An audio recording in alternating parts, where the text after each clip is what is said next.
أكبر الله أكبر أشهد أن لا إله إلا الله أشهد أن محمدا رسول الله حي على الصلاة حي على الفلاح قد قامت الصلاة قد قامت الصلاة الله أكبر لا إله إلا الله الله أكبر.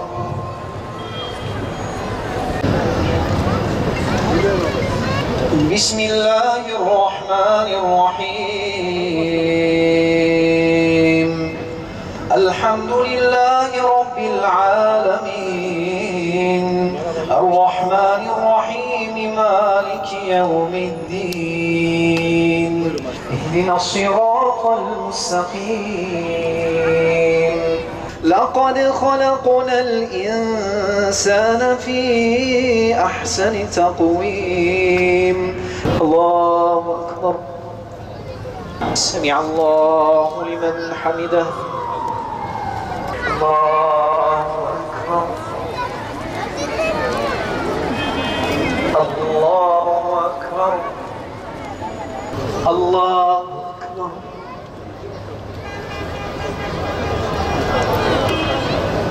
الله أكبر. غير المغضوب عليهم ولا الضالين.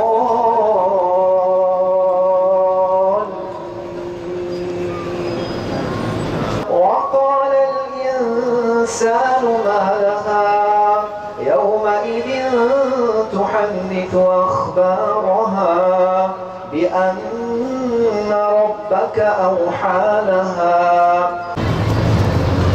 الله أكبر.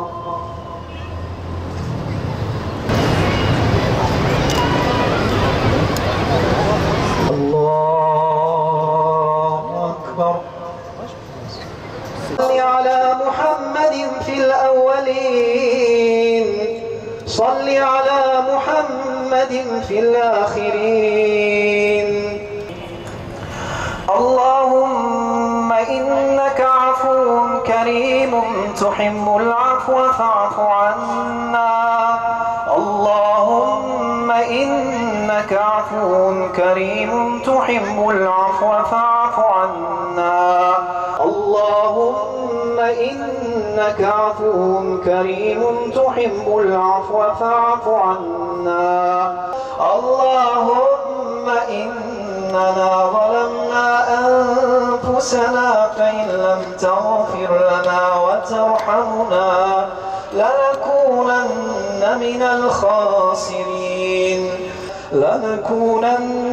الخاسرين. اللهم يا جبار يا قهار. اللهم يا جبار يا قهار.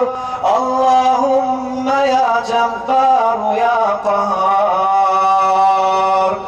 اللهم انصر إخواننا في غزة.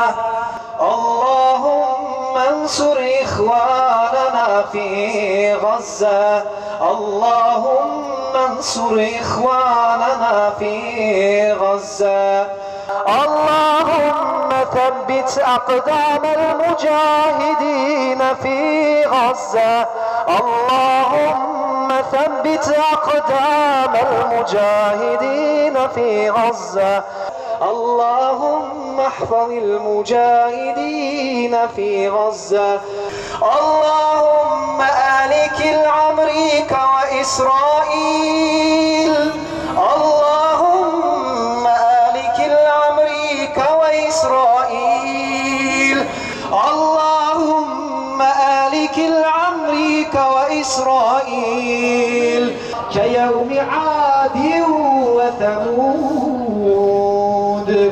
اللهم أرنا فيهم يوما أسودا كيوم عاد وثمود. اللهم ارزقنا الشهادة في سبيلك. اللهم ارزقنا الشهادة في سبيلك اللهم ارزقنا الشهادة في سبيلك يا رب العالمين. الله أكبر الله أكبر الله أكبر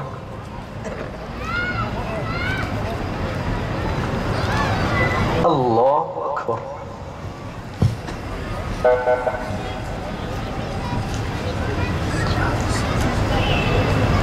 السلام عليكم ورحمة الله. السلام عليكم ورحمة الله. أنت السلام ومنك السلام تباركت يا ذا الجلال والإكرام على رسولنا صلوات. آتنا في الدنيا حسنة وفي الآخرة حسنة وقنا عذاب النار. آمين والحمد لله رب العالمين. الفاتحة. الله أكبر.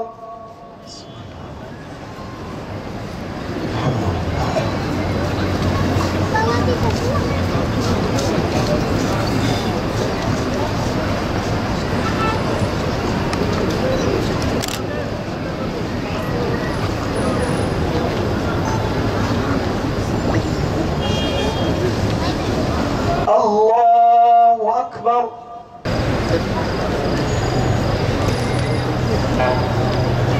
الله أكبر. الله أكبر. السلام عليكم ورحمة الله. السلام عليكم ورحمة الله.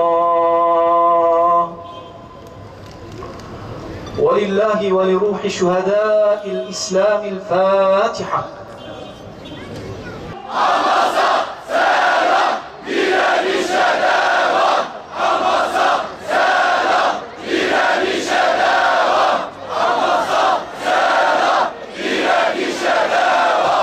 tarafa doğru gelelim, arka tarafa bayanların geniş yolu açıldı. Muhammed Resulullah! Muhammed Resulullah! La ilahe illallah! La ilahe illallah! Muhammed Habibullah! Muhammed Habibullah! La ilahe illallah! La ilahe illallah! İsrail lanetullah! İsrail lanetullah! La ilahe illallah! La ilahe illallah! Amerika lanetullah! Amerika lanetullah! La ilahe illallah! La ilahe illallah! İngiliz lanetullah! İngiliz lanetullah! Tekbir! Tekbir! Tekbir! Hamas'a selam! Direnişe devam!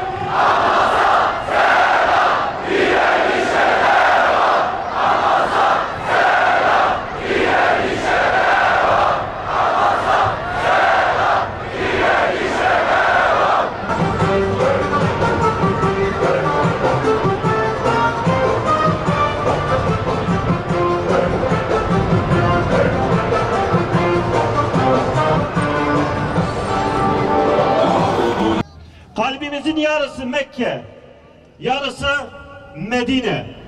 Üzerinde bir tül gibi Kudüs bulunuyor. Kudüs bizler için Selahaddin Eyyubi'nin rüyası, Abdülhamid'in davasıdır. Kudüs düşerse Mekke düşer. Kudüs düşerse Medine düşer. Kudüs düşerse İstanbul düşer. Kudüs düşerse bizler düşeriz ey Müslümanlar. Gazze'den, cumartesi günü Gazze'den Siyonist rejimin hiç beklemediği bir anda adeta kalbine yönelen sızma girişimizi hepimizi gururlandırmış, sevince boğmuş ve Siyonist çetenin oluşturduğu büyüklük algısını Allah'a hamdolsun ki yerle eksan etmiştir.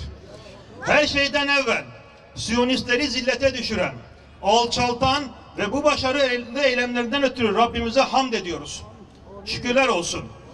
Hamas'ı, Kassam'ı ve Filistin'i tüm mücahitleri bu mübarek cihat nedeniyle Şeyh Said Meydanı'ndan tebrik ediyor, canı gönülden selamlıyoruz. Filistinli kardeşlerimiz malumunuz 80 yıldır bu bedeli ödüyorlar.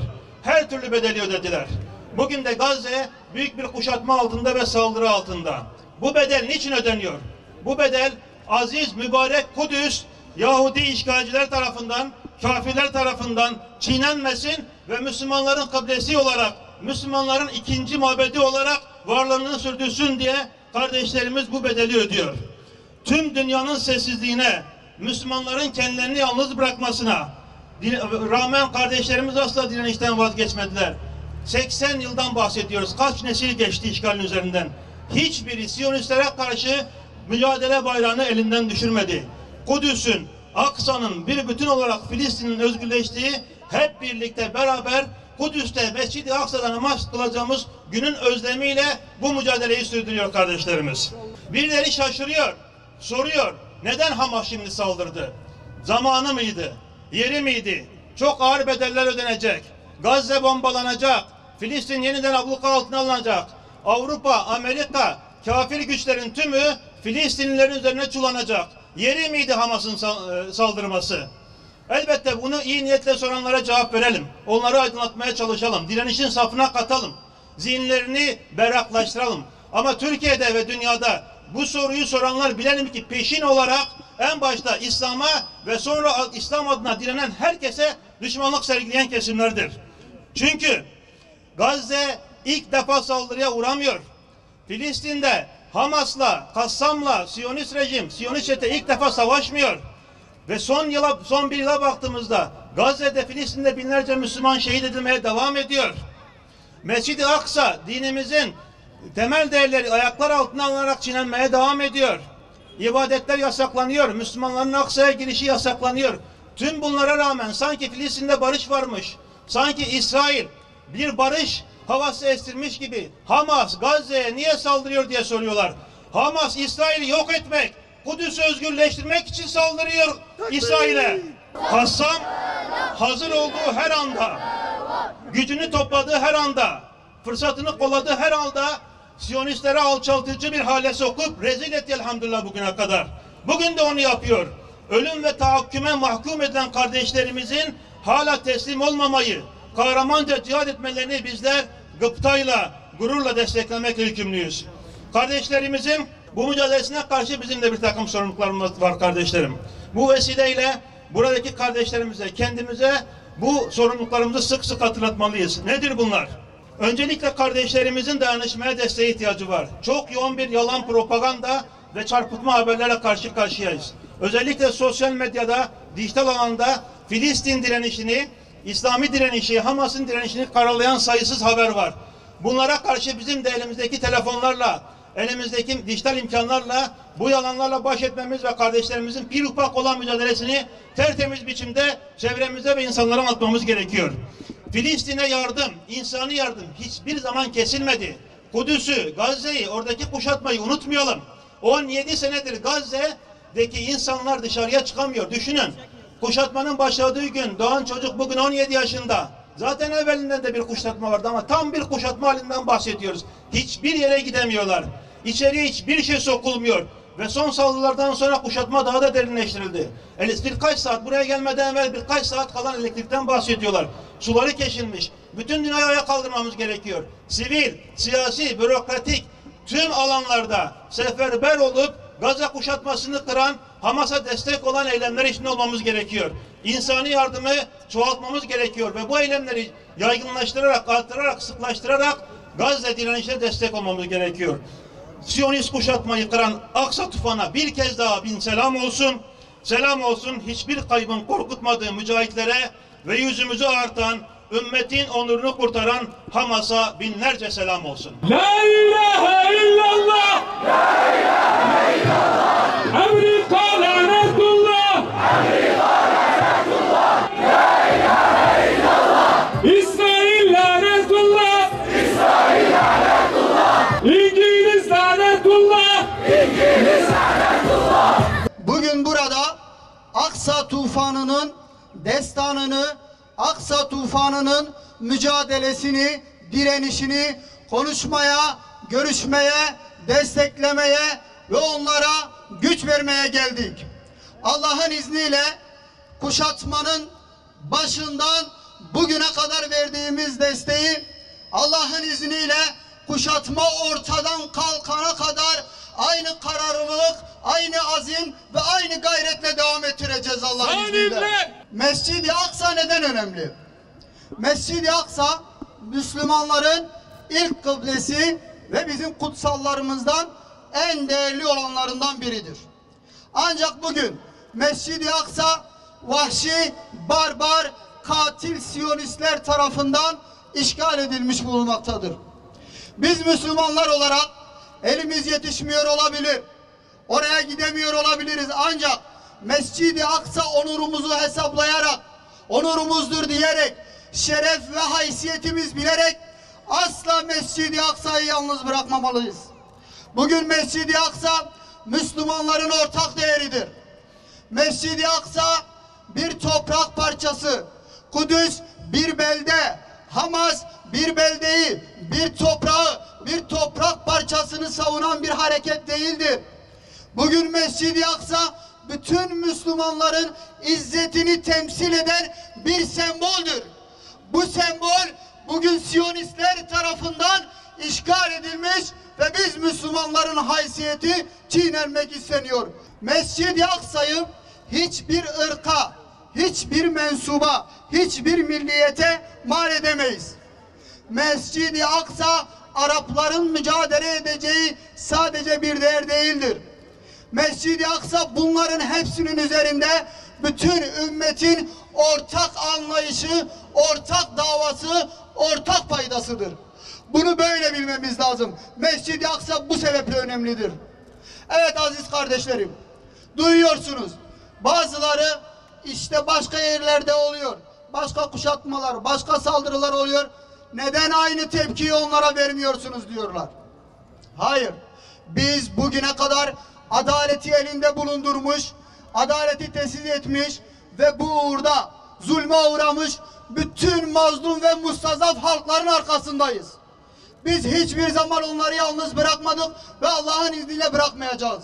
Ancak Mescid-i Aksa'nın bizden uzak olması, Arap topraklarında olması veya yaşayanların başka dilden olması onları öteleyeceğimiz veya savunmasız bırakacağımız anlamına gelmez.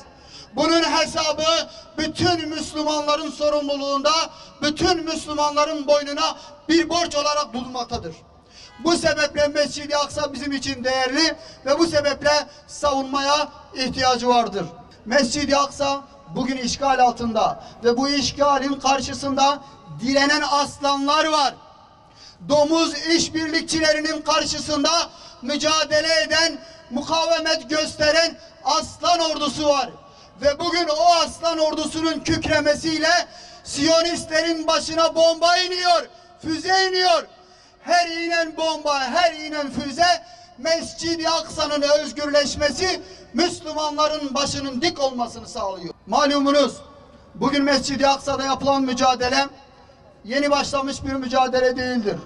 Bir birikmişliğin, bir öfkenin, bir işgal altında kalmışlığın vermiş olduğu bir mücadeledir, bir direniştir.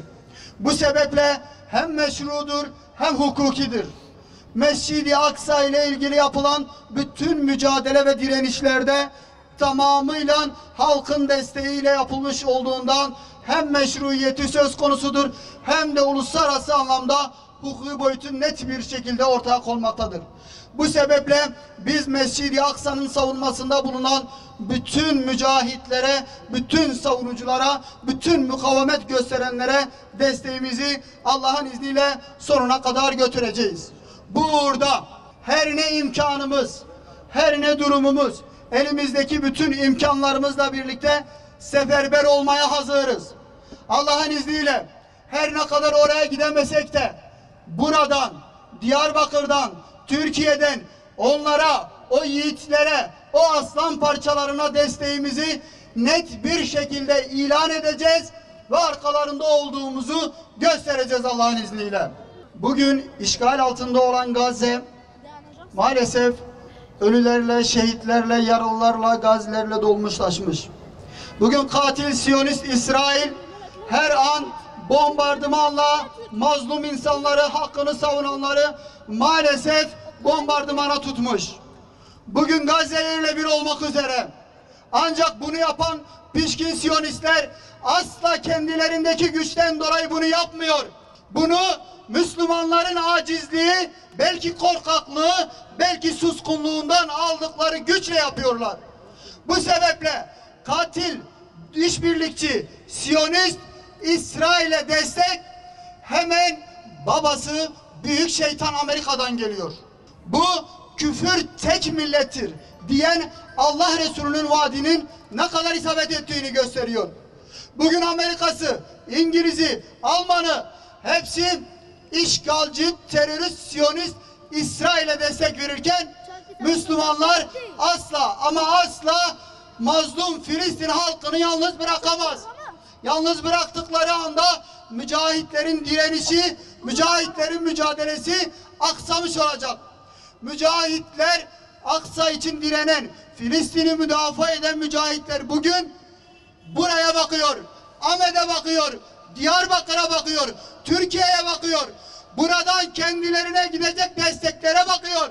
Allah'ın izniyle bizim onlara vereceğimiz bu destek zalimlerin, işgalci Siyonistin başına bir Kassam füzesi gibi düşecek ve Allah'ın izniyle Siyonizmi paramparça edecek.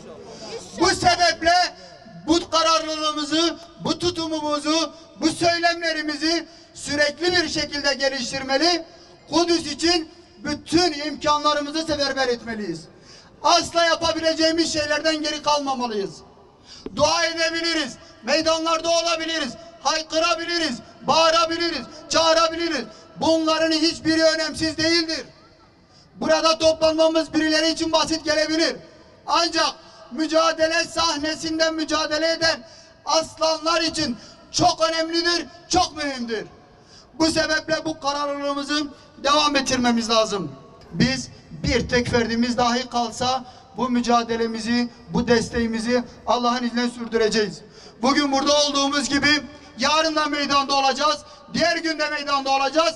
İşgal bitene kadar, kahrolası Siyonistler çökene kadar, cehennemin dibini boylayana kadar biz meydanlarda olacağız. Asla Filistinli Müslümanları ama asla yalnız bırakmayacağız. Amerika lanetullah.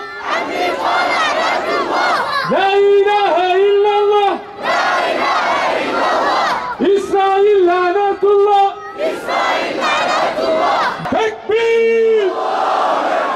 Tekbir. Elbette ki Aksa Tufanı operasyonunu ve direniş hareketinin yiğitlerini imanımızın nüfuz ettiği hücrelerimizin her zerresiyle selamlıyoruz. Bu kıymetli mücadele, bu izzetli mücahitlerin mücadelesini canı gönülden kutluyoruz. Şehadetlerini tebrik ediyoruz. Şükürler olsun ki Gazze'de nice az topluluklar Allah'ın izniyle büyük kalabalıklara üstün gelmiştir hükmü tezahür ediyor. Allah'ın yardım eli Hamaslı mücahitlerin omuzlarına güç veriyor. Aksa tufanı elbette ki haklı, meşru, hukuki ve insani bir temele dayanmaktadır. Aslında 17 yıldır her gün ezilen, her gün yok edilen, her gün adeta soykırımın taşları örülen ve adeta her saat bu zulme maruz kalan bu kardeşlerimizin yaşadığı drama karşı güçlü bir haykırıştır. Güçlü bir tepkidir. Haklı bir çığlıktır. Ve Hamaslı kardeşlerimiz, Gazze'li mücahitlerimiz, Gazze halkı bir bütün olarak, Filistin halkı bir bütün olarak İsrail mezaliminden çekmektedir. Ve onlar sistematik bir şekilde bu zulmün muhatabı olmaktadır. Ve dolayısıyla en temel yaşam haklarından mahrum bırakılmaktadır.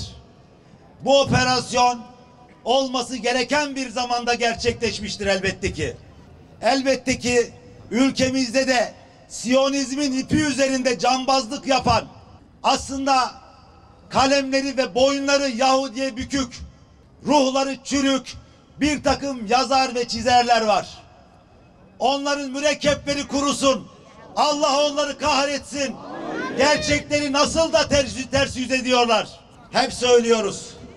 Bizim için Kudüs coğrafi bir mesele değil. Bizim için Kudüs itikadi bir meseledir. İtikadi bir mesele. Dolayısıyla biz kendi gündemimizi Kudüs'ün gündemiyle birleştireceğiz. Biz imanımızın Kudüs'e olan tavrımızla ölçüldüğünün bilincinde olacağız. Kudüs'e karşı tutumumuz neyse imanla ilişkimiz de budur. Ötesi değildir. Dolayısıyla biz Müslümanlara yakışan inancımızın bizlere emrettiği tavrı kuşanmaktır. Birey olarak, toplum olarak ve ülke olarak bütün imkanlarımız ve dualarımızda Kudüs halkıyla bir ve beraber olmaktır. Elhamdülillah ülke olarak imkanlarımız var. Kudüs ve halkıyla tarihsel bağlarımız var. Kudüs halkıyla ve Kudüs'le ortak bir geçmişimiz var. Onlarla kardeşlik ve ümmet hukukumuz var. Dolayısıyla bizim yapmamız gereken şey şikayetin ötesine geçmektir. Hamiyeti kuşanmaktır. Karabağ meselesinde nasıl hiddetlendiysek, bütün imkanlarımızı seferber ettiysek, elbette bir o kadarını, hatta 10 kadarını Kudüs içinde seferber etmeliyiz. Ya tarih bizi yazacak, ya biz tarihi yazacağız. Dolayısıyla bu konudaki tutumumuzun bu pasif bir ilişkiden, pasif bir tutumdan aktif bir cereyana dönüşmesi lazım. Bunu da ifade etmiş olalım bu meydandan. Diğer taraftan dünya Müslümanlarının içinde bulunduğu durum, işler acısı, dağınıklıkları, perişanlıkları adeta Yahudiye pervasız alanlar açıyor. Onlar İslam ülkelerinin yönetimleri adeta Siyonizmin kuyusunda bir taş kadar sefil olmuşlar. Dünya ülkeleri ise tamamen ikircikli bir tutum içinde. Bütün evrensel değerler, küresel devreler adeta Yahudiye kürek oyunu mesabesinde. Yahudinin sadece çıkarlarına hizmet eden kürek mahkumu mesabesinde. Dolayısıyla bu açmazdan bizi çıkaracak olan, bu kuşatmadan bizi kurtaracak olan bizim tavrımızdır. Elbette ortak yanlarımızı bütünleştirerek, öfkemizi bir araya getirerek, duamızı bir araya getirerek, bütün güçlerimizi bir araya getirerek, kardeşlik hukukumuzu oluşturan bütün bağlarımızla bir araya gelerek bu mesele biz taraf. Biz Kudüs'ün yanında saf tutmalıyız. Elbette bütün öfkemizde de Yahudinin ve ona müzahir olan, onu çerçeveleyen, onu arkalayan Amerika'nın ve diğer ülkelerin de karşısında duracağız. Bizim yapmamız gereken budur elbette ki. Onun için son olarak bu meydanda şahitliğini gösteren bütün kardeşlerime canı gönülden teşekkür ediyorum. Allah şahitinizi kabul buyursun. Şu an öyle bir meydandayız ki kahramanların meydanındayız. Şeyh Said meydanındayız. Şeyh Said meydanında Selahaddin Eyyubi el-Kurdi'nin torunları peygamberlerinin, atalarının düşmanı olan Siyonist Yahudilere düşman olduklarını belli etmek için korkak liderlere rağmen, sözüm ona biz tarafsızız diyen liderlere rağmen, biz ara bulucuyuz diyen liderlere rağmen halk adına Kürtler, Türkler, Araplar, Zazalar adına diyoruz ki biz tarafız. Biz hakkın tarafıyız. Biz hak adına mücadele veren o mücahitlerin tarafındayız. Nasıl ki el-küfrü milletin vahid. Küfür şu an tek millet oldu. Amerika'sıyla, İngiltere'siyle, Fransa'sıyla, müstekbir bütün devletler İsrail'e destek veriyorlar. Küfre destek veriyorlar. bir olduklarını söylüyorlar. Bizler de şu an bu meydanda Müslümanları temsilen biz de diyoruz ki biz de tarafız ve şunu ilan ediyoruz: taraf olmayan bertaraf olacaktır. Yahudileri tanımak lazım. Bunlar şu an sadece o Filistinlilerin düşmanı değildirler. Bunlar ceddimizin düşmanıdırlar. Bunlar peygamberlerin düşmanıdırlar. Hazreti Zekeriya'yı şehit eden Yahudilerdir.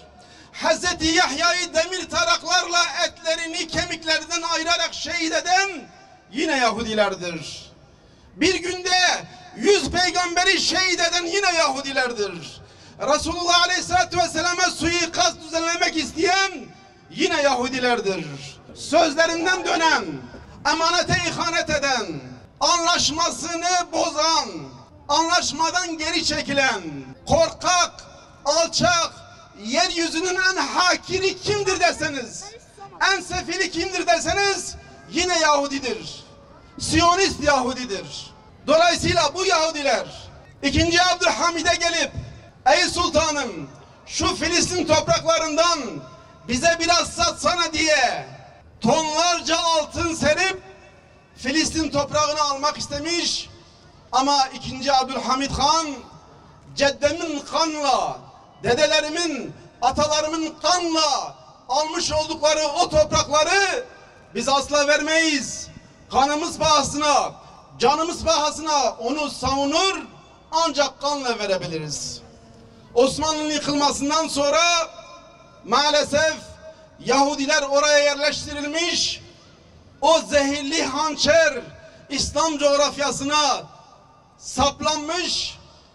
İslam coğrafyasında kanser denilen bir ur Filistin'de neşv-ü nema bulmuş ve dikkat edilirse birkaç avuç toprağa sahip olan o Siyonistler işgal etmek suretiyle hırsızlıkla, alçaklıkla, ihanetle o topraklarını kat be kat be artırmış. Şu an Filistin topraklarının %90'ına sahip hale gelmişlerdir.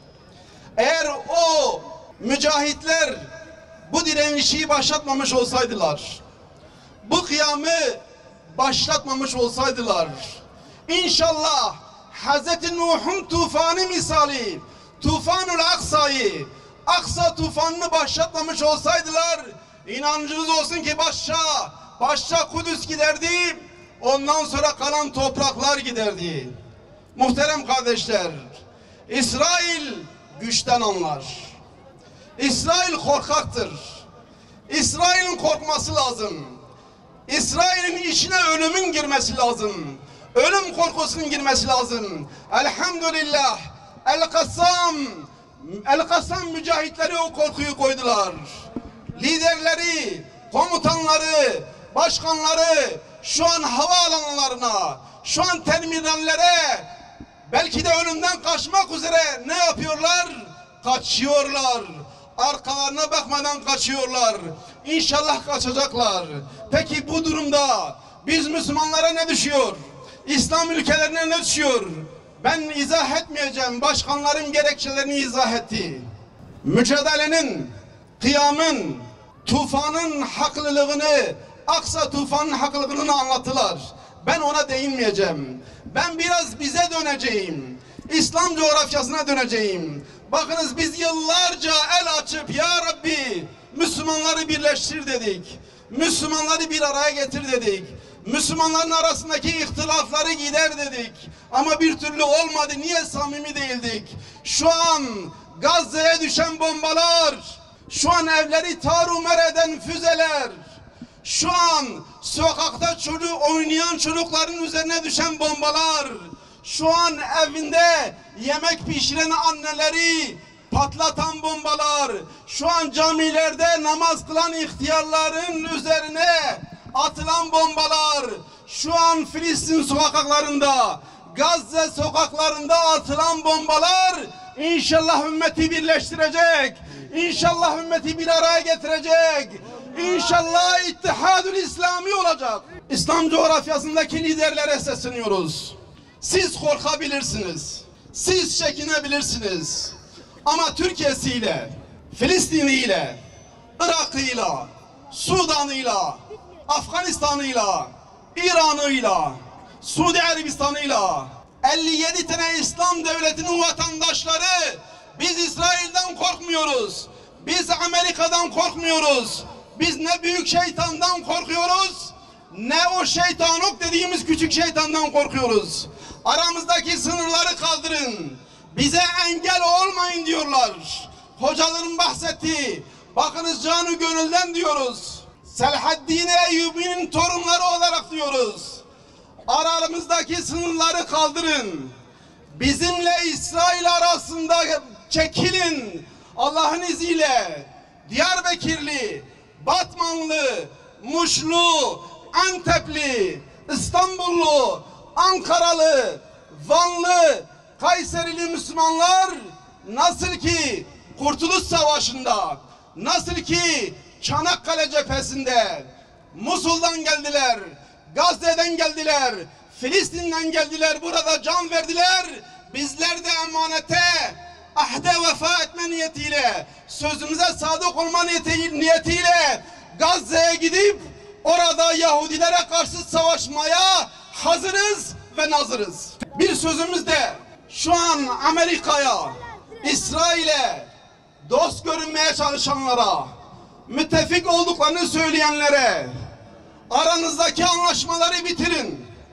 Başta Adana ve Malatya olmak üzere şu büyük şeytan, şu fitneci, şu İslam coğrafyasına kan kusturan Amerika'yı buradan tard edin. Defolup gitsinler. Aynı şekilde İsrail madem ki Mescid-ül Aksa'ya saldırıyor, madem ki Namus-ül Ekber'e saldırıyor, bu namusu koruma, hocaların izah ettiği, sadece o Filistinli Müslümanlara tek görev değildir. Onlar Filistinli olduğu için onlara saldırılmıyor. Mescid-ü Aksa orada olduğu için, ilk kıblemiz orada olduğu için orada onlara saldırılıyor. Dolayısıyla empati kurmamız lazım. Kendimizi onların yerine koymamız lazım. Biz orada olabilirdik.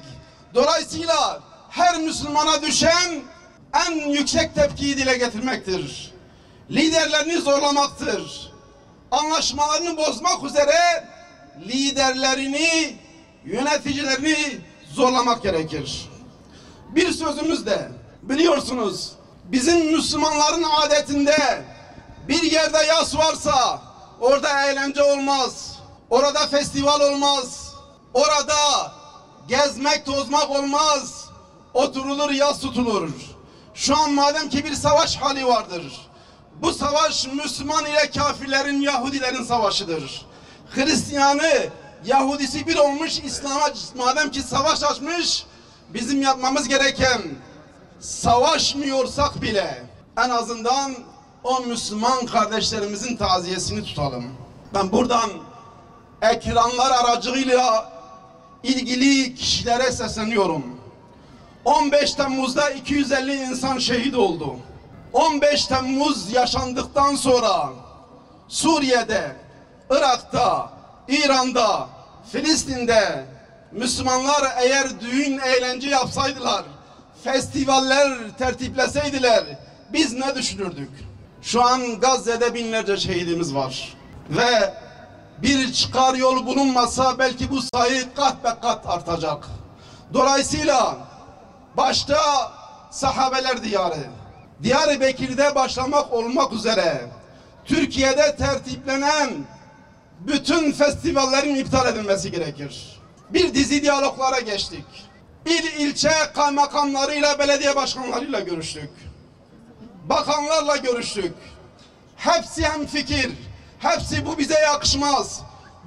Bu festival bizim kültürümüze uymuyor demelerine rağmen gizli ve kirli bir el hala festivali sürdürmekte. Hemen yanı başımıza kurulan konsepte, kurulan platformda 3-4 gün sonra 14-22 Ekim arası neydi belirsiz sanatçılar burada, bu meydanda belki de bundan 100 yıl önce Nasıl ki bu milletin değerlerine savaş açtılar. Nasıl ki camileri ahırlara çevirdiler. Nasıl ki Müslümanları dar ağacında sallandırdılar. Şeyhleri, alimlerimizi dar ağacında sallandırdılar. Bunu rejim adına, devlet adına yaptılar.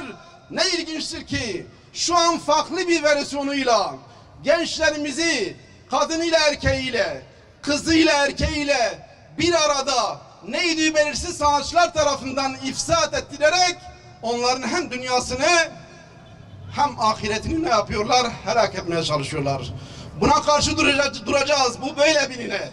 Şu an çağrımızı yapıyoruz. Bunları iptal edin.